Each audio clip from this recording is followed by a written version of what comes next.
up the shooting star. Quick, everybody make a wish. You know, I'm beginning to think that this one is the spy car. If you're like me, you're not in love with Looney Tunes Back in Action, but even if you and Back in Action have been happy together since the honeymoon period on opening weekend, you've probably noticed that while overall the animated characters do have a somewhat generic feel, it does appear that of all the directors of the classic cartoons, the one whose style most directly influences the movie is Chuck Jones. And that makes sense, really. What's up, Ducks and Duckettes? Trevor Thompson, the self-appointed Looney Tunes critic here, and the recording my voiceover for this quickie. And the director of Back in Action is Joe Dante, one of my favorite filmmaker directors, actually. Although his films, they're not the sort of thing that get better the more notes a studio gives. Hi, y'all. My name is Star Magic Jackson Jr. I'm the Hollywood sequel doctor. So studio just brings me in to oversee things when they're about to drop a deuce. And it is for this reason that Back in Action is not among my favorite of his films. Although, let's be honest, very few movies can be matinee. I mean, I love Ed Wood. I love the movie Ed Wood. I love Johnny Depp as Ed Wood, but you can't beat John Goodman as a William Castle-type filmmaker. I mean, just pound for pound, dollars for donuts. But nonetheless, I'm getting sidetracked. Dante, the director of Matinee and also Looney Tunes Back in Action, is a man of good taste. The man loved Chuck Jones cartoons growing up, and once he had grown up, he got to love Chuck Jones the man on a personal level. If you're not familiar with Dante's history with Jones, then Chuck's influence on Back in Action might not be so obvious, but his influence on Dante's Gremlins franchise is undeniable. So, I can't resist the urge to flex my movie reviewer muscle a little bit here and state that I love both of the Gremlins movies, but for completely different reasons. They're very different aesthetics that take place with the same characters. I would say they take place in the same universe, but they really don't. I mean, for one thing, Dick Miller's character gets killed in the first one, and he's back in the second with no explanation. Also, Leonard Maltin is in the movie, the second one, reviewing the first one, and the film breaks down at the hands of these little beasts, and so to get them to put the movie back on, they break the fourth wall and go into the audience to get Hulk Hogan. What? You talking about putting Hulk Hogan, professional wrestler turned actor, turned cultural icon, in the movie where he break the fourth wall of the movie he's in by talking to the audience. You, sir, are a raging psychopath. Don't let this town take that away from you. There's a good many arguments to prove that Gremlins 2 is barely a sequel and more a parody of the first movie. In many ways, elements of the first one are caricatured and spoofed in the second one. Effects guru Rick Baker had no desire to work on the film if he couldn't create his own new Gremlins, and that's why there's so many oddball Gremlin characters in the sequel. Let me just recap right now. It's Brainy Gremlin, Spider Gremlin, Back Gremlin, Lady Gremlin, Googly Eye Gremlin, Electricity Gremlin, Hulk Hogan's gonna be in the picture. Also, Dante approved the idea as it was in line with his thinking. None of that is gonna be in the actual movie. The original Gremlins was a success, but Dante had no interest in a sequel and initially said no. Warner Brothers asked him to do it again when they tried using other filmmakers to take over the franchise, and all their ideas stunk. Which is weird when you consider the stuff that did make it into the movie. I mean, I love it all, I really do, but I honestly can't imagine a Warner Brothers executive, specifically one with a 1980s level of lack of imagination, approving a Tony Randall voiced gremlin that reads the trades and sings New York, New York. However, one of the existing things in the first movie to be parodied to the extreme in the second movie is the involvement of Chuck Jones. What's up, Duck? In the first one, he's in the bar talking to Billy, who is drawing the literal interpretation of the figurative dragon lady he dealt with at work. I remember watching Gremlins in the 80s with my friends and losing it when I saw Chuck. In fact, after talking to my friend Anders, I was reminded of two things. One, that I did react this way, and two, that his uncle is childhood friends with Joe Dante. I texted you earlier. I was asking you about Gremlins. I texted you back. I'm pretty sure I was 8, you were 10, like the late 80s. Yeah, I know, but I'm saying when we watched it as kids, did we know that your Uncle Tom was friends with the director of Gremlins? No, I mean, he was over at our house for dinner, I think, or I was over at my uncle's house where he was there. Now, this video is not necessarily about the friendship between Dante and Jones, or even for that matter, the childhood friendship of Anders and myself. But speaking of childhood friendships, I will tell you this. As a kid, I was very comfortable with the idea of Chuck Jones being my friend, so much so that he would deign to give me wall art. Picture's like up there on the wall. Come on, I'll show you that picture on the wall, which Chuck Jones made for me. He's a good artist. He's a cartoon drawer of Bugs Bunny. I don't think, however, that Chuck would have been so eager to give me this personalized lithograph through our mutual friend and cartoonist Mike Peters if he had known that I'd place it mere feet from my Looney Tunes critic set on the floor. Sorry, Chuck. I do know this. It wasn't until I was in Orlando in 2000 going to film school that I got to see Gremlins on the big screen, and I noticed that on the TV behind Chuck, For Scent-imental Reasons was playing. This is obviously before Pepe was canceled. You can really see it, ironically, when Chuck gets up and leaves. That's how you know, even though his name is Mr. Jones, Excuse me, Mr. Jones. that this is a fake Chuck. Because before, there was a basketball game on the TV, and now there's a cartoon. Real Chuck would have stayed for the cartoon and left for the basketball game, not vice versa. Especially if the basketball game featured the Monstars. Also, it should be noted that this Pepe cartoon plays in the background of a scene where we see Phoebe Cates identified as the film's love interest. Make of that what you will. Anyway, I'm almost positive that when Anders and I watched Gremlins on VHS, we were in this room watching this TV, or a similar one just like it at his house, so it only makes sense that I didn't notice the cartoon in the background. Hell, I think it's pretty impressive that in the late 80s, before the age of 8, I was able to spot Chuck Jones on sight. Anyway, so Chuck was really only in the film ultimately because Joe Dante was a fan, but I think there's more reason for Chuck's involvement in the second film. Remember, Dante didn't want to do the movie, which is ironic considering what I discovered when I watched the commentary for Gremlins 2. He notes that there is no "a film by Joe Dante" credit at the beginning. See, it doesn't say a film by.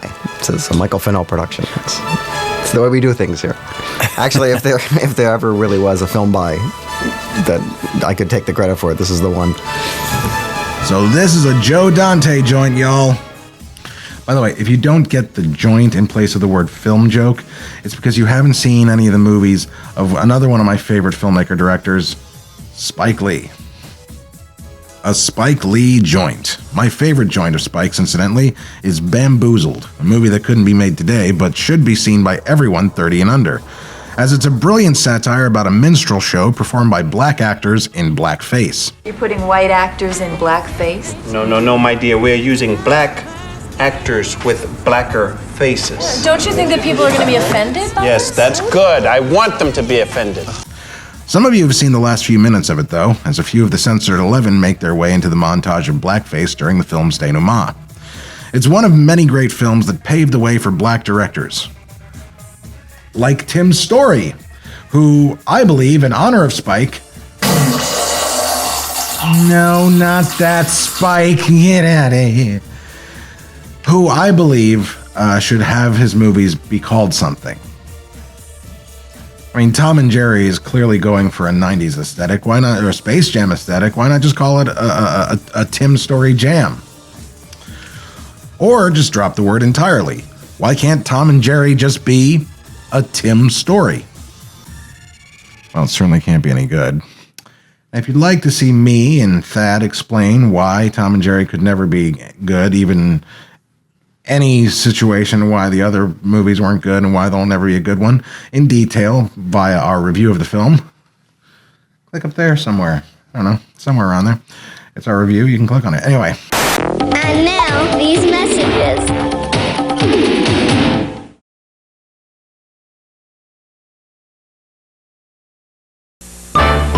We now return to the Bugs Bunny and Tweety Show. Back to the Gremlins 2 commentary, where they talk more, not just about the Chuck Jones involvement, but how the animation itself was there to establish that this was a parody of the first movie.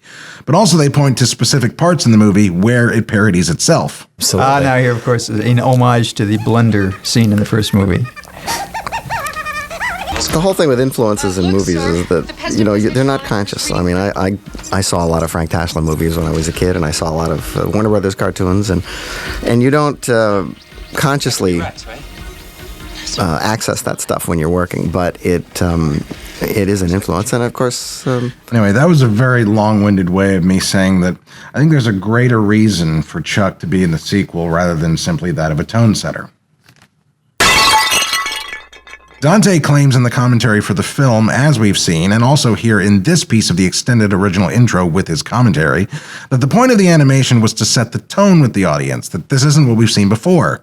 It's a parody of the first movie, and as such, with the cartoon-like feel of the rest of the movie, it's not to be taken seriously.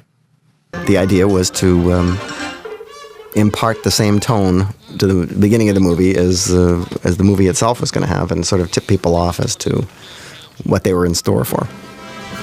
But I believe there to be another, slightly more esoteric reason that Chuck is involved in the second one, and it's basically that the sequel is, again, a caricature of the first one, and as we've seen so far, elements too many to number from the first film are present the second time around, either as reference or simply as a thing to be lampooned. And I believe Chuck Jones, who then, in the zeitgeist as it were, was one of three men in the public mind's eye that were Warner Brothers cartoons, the other two being Friz Freleng and Mel Blanc. So I believe Chuck was brought back partially because he was present in the first one, and once it had been decided what the tone of the film was going to be, they figured out a better reason for his being there. In fact, while Chuck's ego could easily be stroked into him doing fun little jobs here and there, I know that there was some resistance to doing the animation on Chuck's part, who, back then, had declared himself officially retired from animation. This is partially why he didn't actually direct the animation himself, but left the timing and overall direction to that of his longtime apprentice, Tom Ray. Now, if you think this animation is bad, you're not wrong, but it's not the only bad animation that this sequel would inspire. I have it on very good authority that in 1990, when production on Tiny Toon Adventures was winding down, Dante was present for a mass sponge vibration. Wait, what? Sorry, sometimes my mind drifts when I'm doing these voiceovers, and apparently my subconscious has drifted into Ghostbusters. I don't know what that's about. All right, sorry. I'm going to start again. Holy fuck. All right, where was I? Anyway. In 1990, when production on Tiny Toon Adventures was winding down, Dante was present of an undersea unexplained mass sponge migration. Oh, Ray, the sponge is migrating about 1.5 feet. God damn it, no! No! Again! Maybe I need to go slower. Okay, read what it says, Thompson. You wrote it after all. Okay, in 1990, when production on Tiny Toon Adventures was winding down, Dante was present for a Gremlins series pitch from several storyboard and character artists then on staff at Warner Brothers Animation, including the legendary Golden Age animator and director, Norm McCabe. Anyway, it was dependent on the sequel doing well enough, which I suppose it didn't, because not long after its inception it was shelved. According to what I've heard, it would have taken place after both movies, which means it probably will have nothing to do with the new animated series, Gremlins: Secrets of the Mogwai, which is said to take place before both movies as a kind of origin show.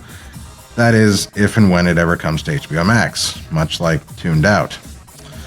The first time I ever read about the Gremlins cartoon, the would-have-been Gremlins cartoon, was in the 1990 single-issue magazine about Bugs' 50th birthday. And it's right after this, 2-page ad for Gremlins 2. Here's what it says, right after a very, very brief mention of what would eventually be Batman the Animated Series.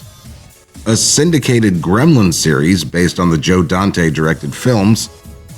And that is it. So because there's not a whole lot there, I asked several of my friends who had been working at Warner Brothers Animation at that time, and they weren't able to provide any new info either. One of the people I asked about it, though, who was not at Warner Brothers in 1990, but is a Gremlins super fan, super Looney Tunes artist, and super nice guy, Dave Alvarez. And he read about it on a Gremlins message board many years ago. But even then, there was no art to speak of, just rumors. Also, Dave's the genius who figured out what the Gremlins might look like in Chuck's style back in those days. Get a good look now, people, because no animated Gremlins anything will ever look this good. Well, folks, that's going to do it for this video all about Chuck Jones's involvement in the Gremlins franchise. For more exclusive Looney Tunes content, be sure to subscribe to Ferris Wheelhouse and click the bell for notifications. And one other thing I'd like to say about the Gremlins is that as fanciful as it is, it is actually based on a degree of truth, a modicum of truth. There is lore. Now, most people have left by now, but for those who haven't, for those diehards. I don't think that's quite what they had in mind. Let me do a little rearranging.